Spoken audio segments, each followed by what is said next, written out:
Ipapaliwanag ng Commission on Elections ang isang kandidato sa pagka-vice-alkalde sa Hipapad, Eastern Samar tungkol sa mga sinabi niya sa isang kampanya. Ito ni RB, City Bulahan sila eh. Ano ang klase? Kalawin niya yung tsura dahil iyatarpulin.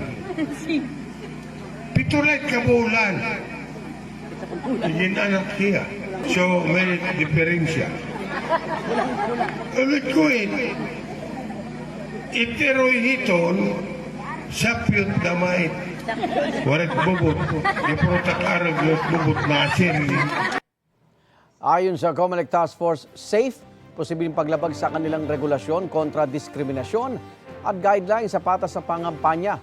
Ang mga sinabi ni Noel Montaliana. May 3 araw si Montaliana para magpaliwanag. Sinusubukan pa siyang kunan ng pahayag ng GMA Integrated News. Igan, mauna ka sa mga balita, mag-subscribe na sa GMA Integrated News sa YouTube para sa iba't ibang ulat sa ating bansa.